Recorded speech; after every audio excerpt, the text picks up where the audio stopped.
बागेश्वर जिले में डेंगू की रोकथाम को लेकर प्रशासन सक्रिय हो गया है। जिलाधिकारी अनुराधा पाल ने जिला टास्क फोर्स से जुड़े अधिकारियों की बैठक लेते हुए डेंगू सहित अन्य वेक्टर जनित बीमारियों पर नियंत्रण करने तथा जनता को जागरूक करने के आदेश दिए हैं। डीएम ने कहा कि सभी विभाग आपसी तालमेल के साथ बीमारियों को फैलने से रोकें। नगर पालिका को आदेश दिए कि वह नगर क्षेत्र में सफाई व्यवस्था दुरुस्त रखें ताकि नालियों में मच्छर पैदा न हो सके। जिला पंचायत तथा पंचायती राज विभाग से ग्रामीण क्षेत्रों में अभियान संचालित करने के निर्देश जारी किए गए हैं। डीएम ने स्वास्थ्य विभाग को निर्देश दिए कि वह अस्पतालों में पर्याप्त दवाएं रखें तथा लोगों को बीमारियों के प्रति जागरूक करें। बैठक में मुख्य विकास अधिकारी आरसी तिवारी, अपर जिलाधिकारी एनएस नबियाल, उप जिलाधिकारी मोनिका अनुराग आर्य तथा जितेंद्र वर्मा, प्रभारी चिकित्सा अधिकारी डॉक्टर अनुपमा हयांकी, ईओ नगर पालिका हयात सिंह परिहार आदि मौजूद थे।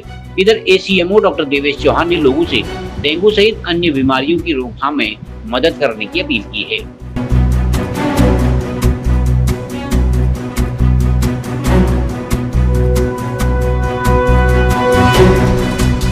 सर्वप्रथम बागेश्वर की सभी सम्मानित जनताओं को मेरा नमस्कार।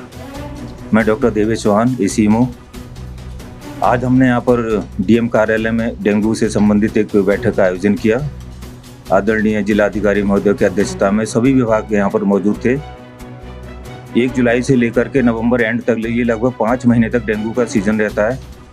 गत वर्ष की अगर बात करें तो 139 पेशेंट हमको यहाँ मिले थे, जो कि बहुत ही ज़्यादा थे उम्मीद से, जिसने कभी सोचा नहीं होगा कि बागेश्वर में इतने केस आए होंगे। तो उसका एक कारण था हमारा सर्विलांस। हमने बहुत हर लेवल पर जाके काम किया। उसके बाद हमने जिला अस्पताल में इसकी टेस्टिंग बढ़ाई। सबसे पहले हम रैपिड टेस्ट करते चले गए, तो रैपिड जितने बुखार के केस आ रहे थे उनको रैपिड टेस्ट किया। रैपिड टेस्ट करने के बाद उनके कन्फर्मेटरी टेस्ट एलाइजा टेस्ट होता है। शुरू में हम इसको हल्द्वानी भेजते थे, हमारा स्टाफ हल्द्वानी लेके जाता था। जब केस बढ़ने लगे तो हमारे पास मशीन है एलाइजा की, फिर हमने उसके कार्ड लिए, देहरादून से हमने कार्ड बना के फिर हमने एलाइजा टेस्ट यहीं करना शुरू किया।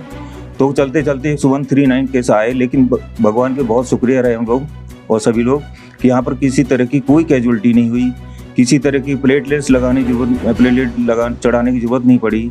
केवल एक केस रेफर हुआ, उसका कारण कुछ अलग ही था और सारे केस यहीं ठीक हुए। शुरू में हमारे पास 5 बेड थे, फिर 10 बेड हुए, फिर 20 बेड हुए, लेकिन बहुत ही उससे हम लोग काम करते चले गए और किसी तरह की दिक्कत नहीं हुई। मैं थोड़ा सा प्रकाश डालना चाहूँगा ये डेंगू क्या है और हम लोग इससे कैसे बचाव करें। नॉर्मली जो डेंगू का मच्छर होता है वो थोड़ा सा मोटा होता है, थोड़ा सा ऊपर को उठा हुआ होता है और उसके पंखों पर और पैरों पर काली और सफ़ेद धारियाँ होती हैं। आप दूर से पहचान सकते हो कि मोटा सा अलग सा मच्छर ये कैसा दिख रहा है। उसको हम लोग टाइगर मॉस्किटो कहते हैं। टाइगर की तरह उठा हुआ होता है, टाइगर की जैसे स्ट्रिप्स होती हैं ऐसी इसमें होती हैं। दूसरी मेन चीज़ ये दिन में काटता है, तो इसलिए हम लोग इसी आसानी से इसे बच भी सकते हैं। फुल बाजू के कपड़े पहने, अगर लग रहा है मच्छर हो सकते हैं स्प्रे कर लें, और क्रीम होती है वो लगा सकते हैं। दूसरा जो बड़े लेवल पर काम करना है ताकि यहाँ पर लार्वा इसका और एडल्ट तक ना पहुँच पाए, वो है इसका सोर्स रिडक्शन। हम यहाँ पानी के, चूँकि ये ताज़े पानी में रहता है और रुके हुए पानी में रहता है, इवन एक बोतल के ढक्कन के छोटे से पानी में भी ये इसका मादा जो होती है, फीमेल होती है, वो अंडा दे सकती है। और बड़े गमला हो गया, टायर हो गए, बोतलें हो गई, छतों पे टूटे फूटे बर्तन पड़े रहते हैं इस तरह के, उनमें हो सकता है। इवन कटा हुआ कोई पेड़ गिर गया है, पेड़ में छोटी सी अगर खोखला बन गया तो उसमें भी पानी इकट्ठा हो गया, वहाँ भी हो जाता है। तो ताज़ा पानी और रुके हुए पानी में इसका फीमेल अंडा देती है। एक बार में 100 से लेकर 200 तक अंडे देती है। वो अपनी लाइफ में 5 बार अंडे देती है, सोचो कितने अंडे देती है। और एक बार ये इन्फेक्टेड हो गई है फीमेल इसकी, और तो उसके अंडे से लेके वो सब आगे पूरी पॉजिटिव रहेंगे वो।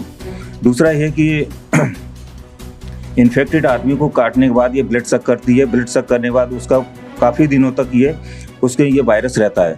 4 से लेकर 7वें दिन तक जब काटेगी तो ये पूरी साइकिल आगे बढ़ती रहती है। तो हमको क्या करना है कि वहीं से ख़त्म करना है जहाँ इसका अंडा होता है। एग से लार्वा और फिर एडल्ट की स्टेज ही नहीं आने दें कि अगर हमको लार्वा मिल गया कहीं, तो उसके लिए क्या, घरों में कुछ नहीं मिलता है तो कैरोसिन ऑयल होता है, उसको डाल दें और डीजल डाल सकते हैं। बड़ा होगा, एडल्ट होता है तो उसके लिए स्प्रे आ रहा है, जैसे नगर पालिका हमारी स्प्रे करेगी। हम लोग घरों में छोटे हिट स्प्रे वगैरह कर सकते हैं, ये भी इसका एक बचाव का तरीका है। बाकी मच्छरदानी लगा के सोएं, घरों में जालियाँ लगा, महीन वाली जालियाँ जिसमें मच्छर ना आ पाए, इसका ध्यान रखें। तो हमको कुल मिलाकर के सभी जागरूकता रखते हुए इसको डेंगू को इस बार बढ़ने से रोकना है।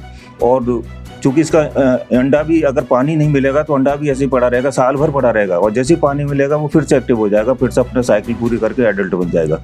तो इसको हमको हर लेवल पे ख़त्म करना है, कूलर वगैरह पानी नहीं रुकने देना है, सफाई करते रहना है। सफाई बहुत घिसा के करनी होती है, नहीं तो चिपका रह जाता है अंडा। तो कुल मिला के सब मिला के और हम आपस में सहयोग करते हुए इस बार बहुत अच्छे से कंट्रोल करेंगे और इतना तेज़ी से केस ना आए, और अगर किसी को दिक्कत आती है तो हमारी जिला अस्पताल में पूरी तैयारी रहेगी। हम लोग हर लेवल पर जा कर के काम करेंगे। आप सभी का बहुत बहुत धन्यवाद।